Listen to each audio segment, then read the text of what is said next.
Fellow Kenyans, brothers and sisters, we have all come to the profound realization that our country is on sale. Shockingly, the buyer is also the seller. Kenya yetu inauzwa, na cha kushangaza muuzaji ndiye mnunuzi. In the year 2013, a group of powerful individuals sat in a room and made a plan to be the wealthiest men in the world, to the disenfranchisement of many Kenyans. They hatched a grand scheme that would earn them an empire only similar to the Russian oligarchs. It was simple.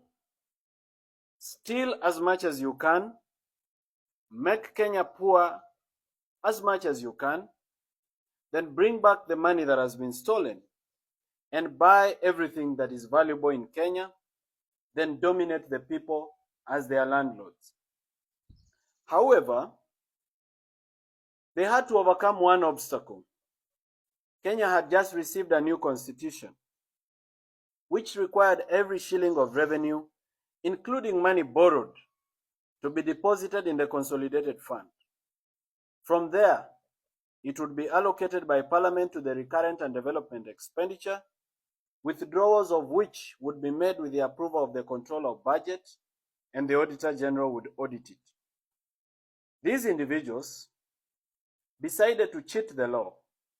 They tasked the Honorable Kimani Ichung'wah, then the Chairman of Budget, to table and pass an amendment to the Public Finance Management Act, which will allow them to open government accounts abroad and to even spend abroad. The unconstitutional law allowed them to open several accounts across the world without parliamentary approval, borrowing money on behalf of the people of Kenya, stealing it without getting to the consolidated fund. A very convenient escape from the Controller of Budget and the Auditor General's audit.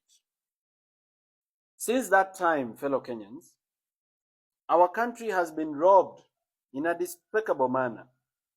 So much money has been stolen that the figures look absolutely unbelievable. It is even difficult for me as Morara Kebaso to make Kenyans understand the magnitude and billions of trillions when most of them have never touched 1 million shillings in their life.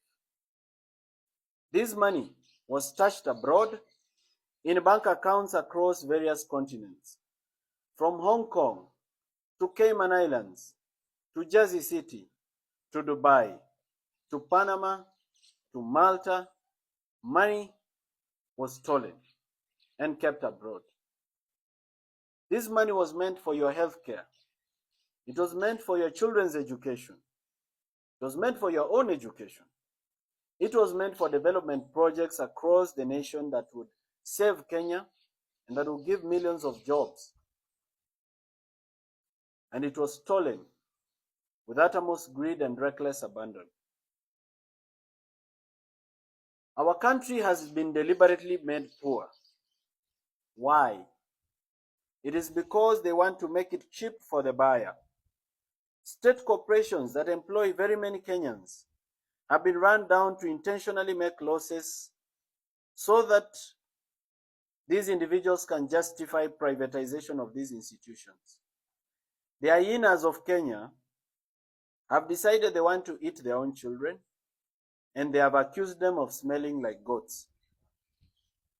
Unfortunately, the hyenas want to eat everything, including national assets that are sensitive to national security. A case in point is the Jomo Kenyatta International Airport. The Kenyan law does not permit any Kenyan to buy any public asset unless through a very tedious process under the Asset and Disposal Act and many other laws. But here comes a foreigner who has been permitted to own 20% of our airport after a 30-year lease. What a shock! Something that any Kenyan cannot be allowed to do, regardless of how much money they have, and yet these are foreigners, and they are allowed to own this. The purported foreigners are not even foreigners. They are proxies for Kenyans who hide behind foreign names and foreign faces. Our money that has been stolen since 2013 when Uhuru Kenyatta was president has started coming back through proxies in the face of investors. They call it public-private partnership or privatization or foreign investment. Very sweet words for state capture and money laundering. In February of 2024, the Cabinet of Kenya, led by President William Ruto, approved the following state corporations for sale. The first one was the National Bank of Kenya, where the government of Kenya owns 22% and NSSF owns 48%. Consolidated Bank of Kenya, where the Deposit Protection Fund owns 50% on behalf of the government of Kenya. Development Bank of Kenya, where ICDC owns 89% on behalf of the government of Kenya. Agrochemical and Food Corporation ADC, where ADC owns 28% and ICDC owns 28%, all on behalf of the government of Kenya. These are state corporations that were supposed to be sold or privatized. Kenya Wine Agencies, 72% is owned by ICDC. East African Portland Cement, where houses were demolished recently, NSSF owns 27% and government of Kenya owns 25%. All this is the government of Kenya ownership. Kenya Meat Commission was to be privatized, where the government owns 100%. New KCC, ya maziwa, government of Kenya owns 100%. The Numerical Machining Complex, under the Kenya Railways Corporation, 51% owned by University of Nairobi and 49% owned by Kenya Railways Corporation. Miwani Sugar Company, which is under receivership, the government of Kenya owns 49%. Muhoroni Sugar Company, where ADC owns 16%. Cabernet Hotel, where Kenya Trading Corporation owns 98.2%. Mount Elgon Lodge Limited, Kenya Trading Corporation owns 72%. Kitale Municipal Council owns 13%. And Trans Nzoia County Council owns 13%. These were to be sold, all of them. Golf Hotel Limited, Kakamega Municipal Council owns 20%. Sunset Hotel, Kenya Trading, KTDC owns 95.4% and Kisumu City owns 4.6%. Kenya Safari Lodges, KTDC owns 63%. KWS owns 0.02%. Genz, government of Kenya owns 70%. This was to be privatized. Kenya Pipeline Corporation, 100% owned by the government of Kenya, where money was stolen recently. It was to be privatized. Kenya Ports Authority, 100% owned by the government of Kenya, was to be privatized. There is another agency called the South Nyanza Sugar Company. It was also to be privatized, where the government of Kenya owns 98%. Nzoia Sugar, where the government of Kenya owns 97%. All these are state assets of great value. They employ several Kenyans, but these assets were supposed to be privatized in the name of allowing them to make profit, when they've been intentionally run down and made to make losses, so that the people who've stolen our money can find something to buy. Ladies and gentlemen, you and I know the buyers, and the buyer is also the seller, and the seller is the buyer. The mission for these people is to build empires that can be passed down through their descendants like royal families. But they want to do this by impoverishing and making us all poor. They want to do this all on the backs and in the sweat and tears and blood of dying Kenyans who can barely afford to eat. Today, we stand on ashes. We stand on a broken country that cannot afford basic necessities of life. Our natural resources mined and taken abroad to develop other countries with no benefit to the Kenyan people except corrupt politicians in power.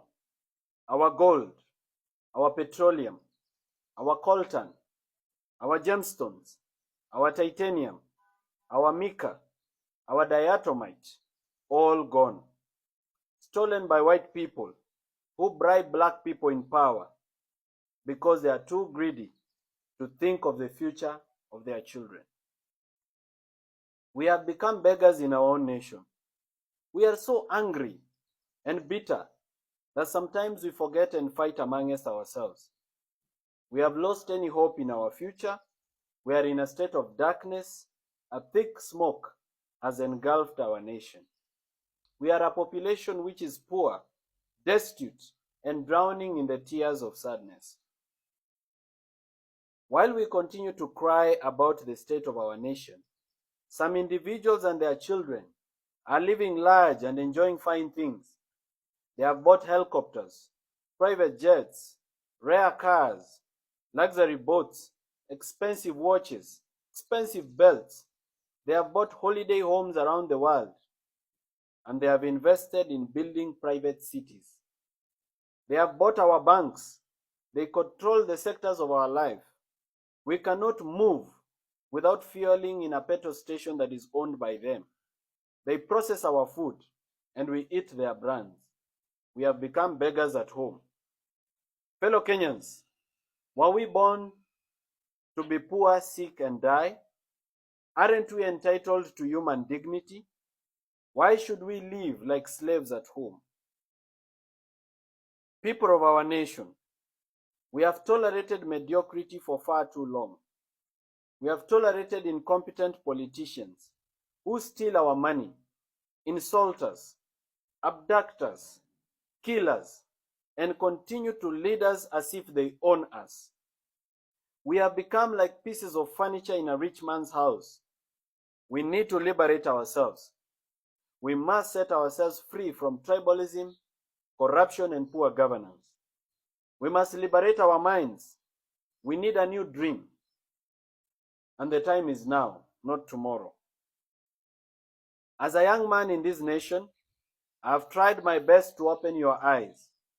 I continue to try every day. I have suffered arbitrary arrest. I have slept in cold police cells. I have been hit by metallic chairs on my head and on my neck. I have been threatened, trolled, and insulted. My privacy has been invaded. I have lost my property. My previously quiet life has been turned upside down into chaos where every word I utter can be misunderstood and turned back against me in a sharp knife of condemnation. But I still stand tall, and I hold my head high. I refuse to buy fear. I refuse to give up, and I refuse to live like a slave. In my commitment, I have inspired many of you to join me in this journey. Now this is a movement for change. I don't claim to be perfect, but I am passionate. I'm a team leader and a team player at the same time. I believe we can change it. Ninaamini itabadilika. It is time for us to come together. We need to put aside our ego, our personal pride, or self-importance of any kind. We need to reason together as a nation. We have different ideas. Some believe we should create systems and not individuals. I believe we should mentor individuals of integrity to take over systems and institutions. Well, we can disagree to agree. In that conversation, let everyone's voice be heard in silence. Let us not troll and deplatform those who have sacrificed to present themselves for the burden of leadership. Not everyone can lead. Some of us need to follow and support leadership by mentorship, correction, and prayer. Theirs is a journey of sacrifice, a yoke so heavy to bear, but in stride and grace they bear it. On this day, I want to thank those who have stood with me, those who do not know me but defend my reputation on social media and in gatherings of every kind. Those who fund my activities with their hard-earned money without counting losses. I thank the brave soldiers that fight with me every day. Together we have achieved much. Without political power, we have revived some stalled projects. We have exposed corruption, and in some instances we have prevented it from happening. We are giants. The work we do is superhuman.